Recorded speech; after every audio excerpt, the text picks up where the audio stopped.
काल हरे कष्ट हरे दुख हरे दारिद्र हरे हरे हरे महादेव।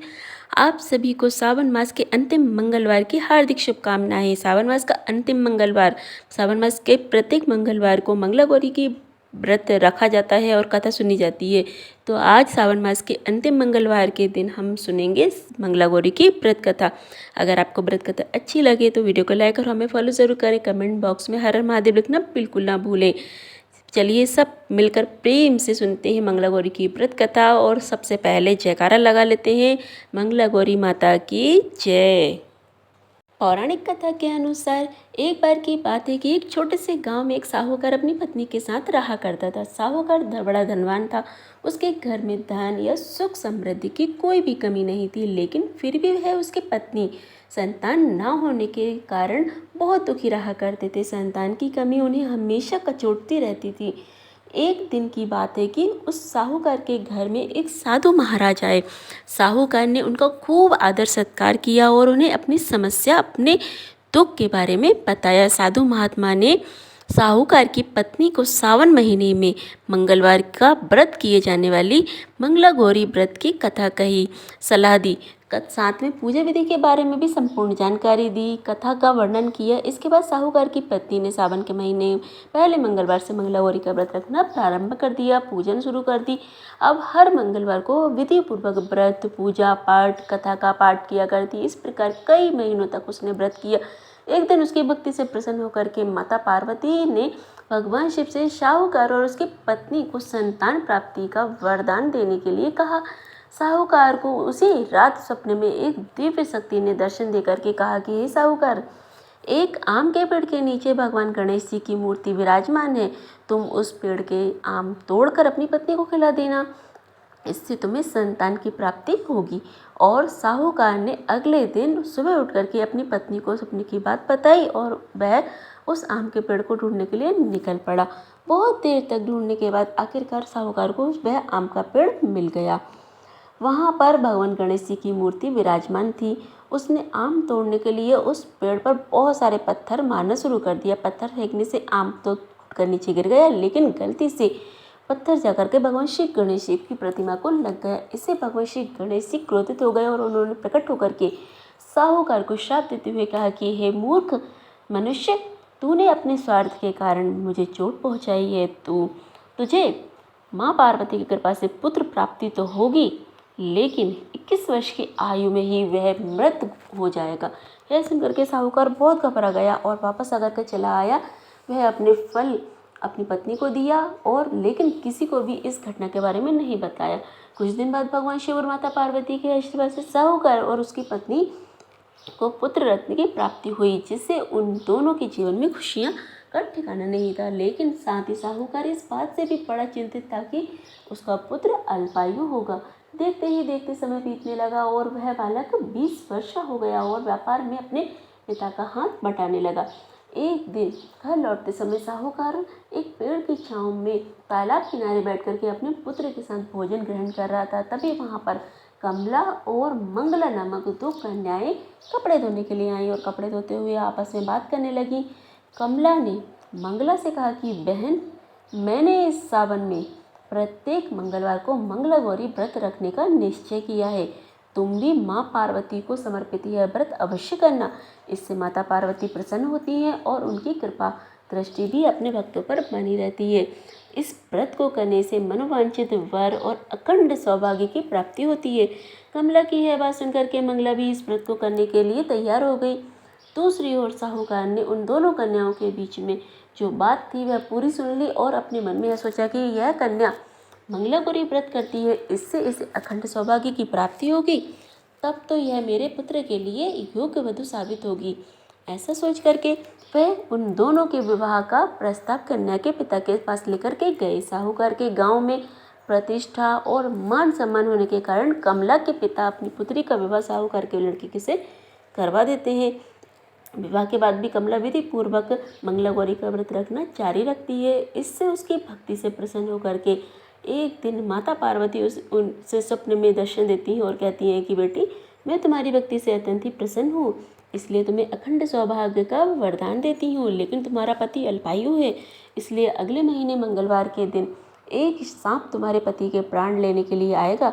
तुम उसके लिए एक प्याले में मीठा दूध रख देना, उसके पास एक खाली मटका रख देना, और सांप दूध पीकर उस मटके में छिपेगा तो तुम उस मटके को ऊपर कपड़ा ढक कर उसे कहीं जंगल में रख आना। अगले मंगलवार को कमला ने माता पार्वती की बात मान करके एक प्याले में मीठा दूध रख दिया, पास में एक मटकी रख दी, और उसमें सांप आया और दूध पी करके मटके में छुप गया। उसने मटके को कपड़े से ढक करके उसे जंगल में रख दिया। माता पार्वती की कृपा से कमला के पति के प्राण बच गए। इस प्रकार मंगला गौरी व्रत के पुण्य फल से साहूकार का वह पुत्र श्राप से मुक्त हो गया। जब कमला ने घर में सबको इस चमत्कारी व्रत के बारे में बताया तो सब आश्चर्यचकित हो गए, और उसके बाद साहूकार और उसकी पत्नी ने अपने पुत्र और पुत्रवधू को आशीर्वाद दिया, और फिर पूरा परिवार सुख समृद्धि के साथ जीवन व्यतीत करने लगा। अब यह थी मंगला गौरी की व्रत कथा। अब सुनिए मंगला गौरी की दूसरी व्रत कथा। एक बार एक गांव में एक बूढ़ी माई रहा करती थी। बूढ़ी माई का एक छोटा बेटा था जिसका नाम था भोला। उसकी पत्नी रूपा थी। भोला अपनी माँ का बहुत ख्याल रखता था। बहू भी बहुत सीधी सादी थी, लेकिन बूढ़ी माई दिन रात अपनी सीधी सादी बहू से झगड़ा किया करती थी। एक दिन बूढ़ी माई ने घर आकर के बताया कि बहू सुन, मैं शिव जी के मंदिर से आ रही हूँ। वह सब बात कर रहे हैं कि अगर सावन के सोमवार का व्रत अगले दिन मंगलवार को मंगला गौरी का व्रत किया जाएगा तो भोले बाबा और माँ पार्वती की कृपा से तुझे बेटा हो सकता है। तब रूपा कहने लगी कि माँ जी, लेकिन मैं तो केवल सोमवार का व्रत करती हूँ। ठीक है, आओ आप कह रही हैं तो मैं इस बार दोनों व्रत कर लूँगी। बूढ़ी माई ने तो केवल अपनी बहू को परेशान और भूखा रखने के लिए यह कहा था। बूढ़ी माई ने इसके बाद अपनी बहू से और कहा कि बेटा ऐसे व्रत नहीं करना, दोनों दिन कुएं से 7 घड़े पानी शिवलिंग पर चढ़ाना।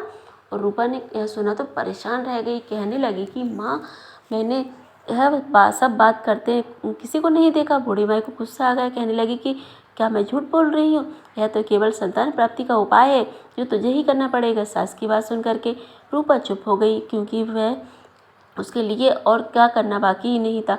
कुछ दिनों बाद सावन का पवित्र मास शुरू हुआ। रूपा ने पहले की तरह सोमवार की पूजा पाठ किया, व्रत किया और 7 घड़े पानी कुएं से भर करके शिवलिंग पर अर्पित किए। और कुआं मंदिर से बहुत दूर था, इसलिए उसे पानी लाने में बहुत देर लग गई। यह सब करने में शाम हो गई। जब रूपा वापस आई, देखा तो उसका पति भोला बहुत क्रोधित था। घर के बाहर बैठा रूपा के पूछने पर गुस्से में कहा कि कहाँ चली गई थी, इतनी देर कहाँ लग गई जल चढ़ाने में? घर में मेरी माँ भूखी बैठी है और तू घूम घूम कर पूरा गांव देख रही है। ऐसा कह करके भोला ने रूपा को खूब मारा, और रूपा मार खा करके बिना कुछ खाए सो गई। अगले दिन उसकी सास कहने लगी कि बहू, आज तुझे फिर से जल चढ़ाना है। और ऐसा सुन करके रूपा ने कहा कि माँ जी, मैंने कल से कुछ नहीं खाया है और इनकी मार से मेरा पूरा शरीर दुख रहा है। आज मैं पानी का कलश कैसे उठा पाऊंगी? सुन करके बुढ़िया ने कुछ भी कर, लेकिन यह तो तुझे करना ही पड़ेगा। रूपा पूजा करने लगी और पूजा करने के लिए मंदिर चली गई। मंदिर में वहाँ पे कुएं पर गई तो बड़ी मुश्किल से उसने पहला कलश भरा और चलती, लेकिन कुछ ही देर चलने पर वह गिर पड़ी, उसका मटका भी टूट गया। रूपा एक पेड़ के नीचे बैठ करके रोने लगी। तभी वहाँ पर एक साध्वी आई और कहा कि बेटी क्यों रो रही है? रूपा ने रोते हुए सारी बात बता दी। वह साध्वी और कोई नहीं बल्कि स्वयं माता पार्वती जी थी। उन्होंने कहा कि बेटी तू एक काम कर, एक लोटा जल का ले और उसमें 7 बार थोड़ा थोड़ा करके शिवलिंग पर जल अर्पित कर देना। घर जाकर अपनी सास को कहना कि मैंने जल चढ़ा दिया है। रूपा कहने लगी कि माँ जी, लेकिन यह तो झूठ होगा, मेरा मटका तो टूट गया है। तब वह साध्वी कहने लगी कि यह ले लोटा, इसमें जल भर करके जल चढ़ाना और इसे घर ले जाना, लेकिन छुपा कर रख देना। रूपा ने ऐसा ही किया। दोपहर को ही वह घर पहुंच गई। बूढ़े माई के पूछने पर उसने वही बता दिया जो साध्वी ने बताया था। शाम को माँ मंगला गौरी की पूजा करके उसने उपवास पूरा किया। इस तरह 2 मंगला गौरी व्रत पूरे हुए। लेकिन जब तीसरे मंगलवार को बात आई मंगला गौरी व्रत की, तो बूढ़ी माई चुपचाप रूपा के पीछे पीछे गई। उसने सबको सच सच देख लिया। बूढ़ी माई ने घर आकर के अपने बेटे को सारा हाल बताया। भोला ने फिर से रूपा को मारने के लिए जैसे ही हाथ उठाया, वहाँ पर माँ पार्वती प्रकट हो गई और उन्होंने कहा कि रुक जा भोला। यह सुनकर भोला रुक गया और बूढ़ी माई माँ पार्वती के पैरों में गिर पड़ी। भोला भी अपनी गलतियों के लिए माफ़ी मांगने लगा था। माता पार्वती ने कहा कि माफ़ी मांगनी है तो इससे मांग जो तेरे और तेरी माँ के अत्याचार सहकर भी अपनी पत्नी धर्म निभा रही है। तब भोला ने रूपा से माफ़ी मांगी। बूढ़ी माई ने कहा कि बेटी मुझे माफ़ कर दो, तुझे परेशान करने के लिए ही मैंने ऐसा किया था। रूपा माता पार्वती से कहने लगे कि माँ, संसार से मेरा मन भर गया है, आप मुझे भी अपने साथ ले चलिए। देवी पार्वती ने कहा कि ठीक है बेटा, आज से तो मेरी कृपा से जंगल में एक आश्रम बनाकर भक्ति करेगी, लेकिन इन दोनों को इनकी करने की सजा ज़रूर मिलेगी। रूपा ने कहा कि माँ, इन्हें माफ़ कर दीजिए। ऐसा सुनकर माता पार्वती ने, आज तुम्हारी बहू के कारण तुम्हें जीवन दान मिला है, जाओ इस लोटे को रख लो, तुम्हारे परिवार में कभी अन्न धन की कमी नहीं होगी। लेकिन मैं अपनी बेटी को साथ लेकर के जा रही हूँ। तब माँ और बेटे दोनों एक बार फिर से माता पार्वती के चरणों में गिर करके माँ विनती करने लगे, प्रार्थना करने लगे कि वो हमें क्षमा कर दे, और कहने लगे कि रूपा को साथ लेकर के ना जाएं। माता पार्वती को उन पर दया आ गई और उन्होंने इन दोनों माँ बेटे की सद्बुद्धि दी, और उसके बाद रूपा भी अपने परिवार के साथ हंसी खुशी से रहने लगी। माता पार्वती की कृपा से कुछ ही महीनों के बाद उनके घर में एक पुत्र रत्न की प्राप्ति हुई। इस प्रकार जो भी सच्चे भक्त सच्चे मन से जैसे भी कामना हो मन में रखकर मंगला गौरी का व्रत रखते हैं, व्रत की कथा का श्रवण करते हैं, उनकी हर मनोकामना माता मंगला गौरी और माता पार्वती की कृपा से पूर्ण होती है। यदि मंगला गौरी की ये व्रत कथा अच्छी लगी हो तो वीडियो को लाइक और हमें फॉलो ज़रूर करें। कमेंट बॉक्स में हर हर महादेव, जय मंगला गौरी माता लिखना बिल्कुल ना भूलें। हर हर महादेव।